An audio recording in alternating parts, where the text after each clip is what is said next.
Another metric for evaluating the signal energy is the signal power.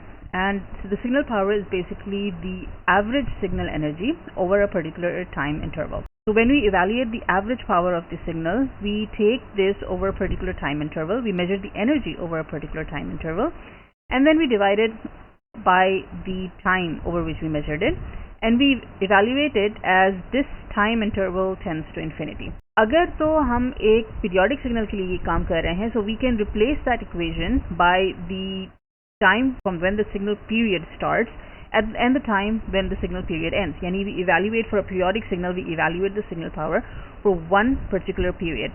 और इसी तरह से हम जब उसका denominator लेते हैं, the average time that we take is the duration of that particular period. So if the signal is periodic, we can modify the equation for the average power to be evaluated just over one particular interval of that signal. The same follows for discrete time signals, except now instead of the integration we take a summation because we have discrete instances, discrete samples rather than continuous samples. So in that case we evaluate it over a particular interval and then obviously divide it by the duration of that interval as that interval expands to include all time. और इसी तरह से अगर हमारे पास एक periodic discrete time signal है, so we can modify this equation to be evaluated over one particular period of that discrete time periodic signal. From this particular equation we can see कि यहाँ पर हम basically signal values को square कर रहे हैं and then we are adding it over the entire period or the entire interval that we are considering. So basically it's the sum of the square of the signal values, and when we divide it by time it becomes the mean square value of the signal amplitude. और इसका फिर जब हम power का under root लेते हैं, so we get what is known as the root mean squared value of a particular signal or the RMS value of a particular signal, which is particularly important in domains such as power engineering and so on. Now based on the signal energy and signal power, we can classify our signals into three distinct types. पहले होते हैं energy signals, और energy signals वो होते हैं जिनकी total energy finite होती है, यानी it exist between 0 and infinity. It is some value, it is some distinct number between 0 and infinity. And the only way कि आप इस तरह की कोई वैल्यू लेकर आ सकते हैं for a signal energy is when your signal is finite, यानी your signal eventually starts from somewhere and ends at some place. And अगर आप इस तरह के सिग्नल को जिसकी फाइनाइट एनर्जी होती है, if you evaluate it over a period that goes all the way up to infinity, तो इसकी average power 0 होना शुरू हो जाएगी because it's your energy divided by the time, and जब आपका denominator infinity होना शुरू हो जाएगा तो आपके पास power जो है वो 0 होना शुरू हो जाएगी. Energy signals basically are those signals जिनकी energy finite होती है. They are signals जो कि by themselves finite होते हैं. They eventually end at some place. And इनकी distinct characteristic ये होती है कि इनकी energy जो होती है that is some distinct value that is less than infinity and greater than 0, and इनकी average power जो होती है वो 0 होती है. In contrast हमारे पास power signals वो होते हैं जिनकी energy infinite होती है, यानी they are never ending signals.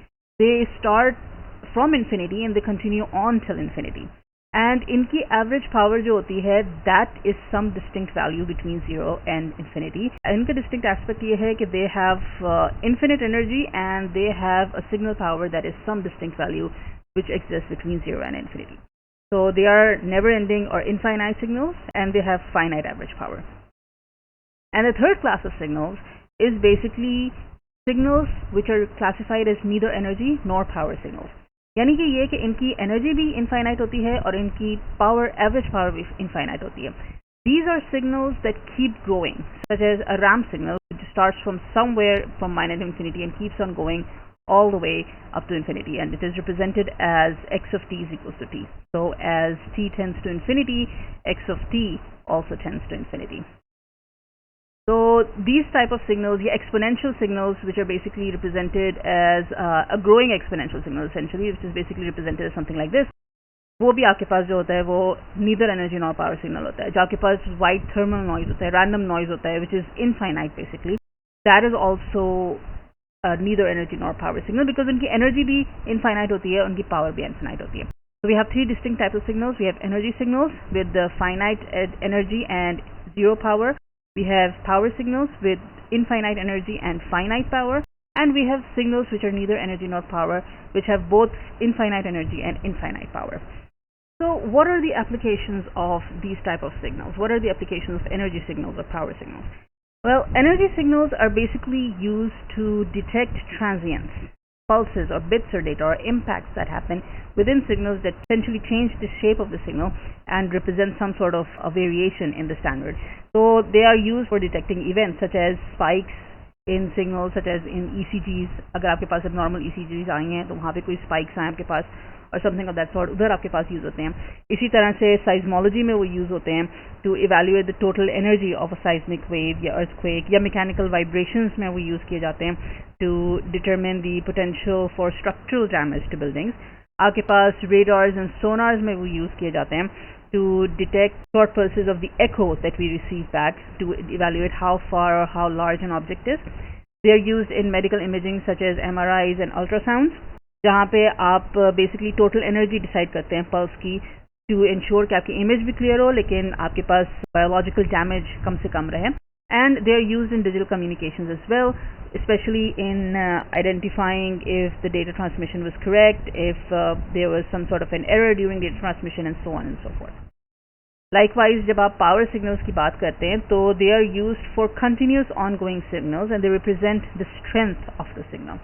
तो यहाँ पे आपके पास आ जाती हैं things like broadcasting, radio, television broadcasting or space communication, जहाँ पे आप बेसिकली ये डिसाइड करते हैं कि कितना स्ट्रॉन्ग सिग्नल है, वो कितनी दूर तक कितना कवरेज एरिया कवर करेगा वो, and how well it is able to penetrate in buildings to reach the devices and so on.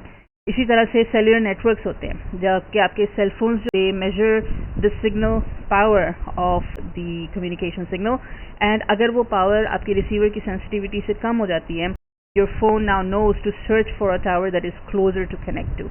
इसी तरह से आपके पास ऑडियो इंजीनियरिंग में ये चीज़ें यूज़ होती हैं, where amplifiers increase the signal power to control how large और clear a signal is without distorting it as it comes out of the speakers. इसी तरह से power grid में your electricity is basically a sinusoidal signal and its RMS power is used to ensure the steady flow of energy. One of the important concepts that comes in this entire discussion of power signals is the signal to noise ratio. This basically decides how strong the signal is as compared to the noise in the environment. तो अगर आपके पास SNR ratio कम होती है, which means that your signal power is low related to your noise, that means कि आपके पास signal में distortion आना शुरू हो जाएगी. So you have things like distortion in cell phones or static in television or something of similar nature. इसी तरह से आपके Wi-Fi routers scan for the signal power, and अगर आपके पास signal power कम हो जाती है या SNR ratio drop हो जाती है तो फिर आपके पास problems आना शुरू हो जाती हैं such as buffering and so on and so forth. These are basically applications of signal energy and signal power which are used in multiple different domains.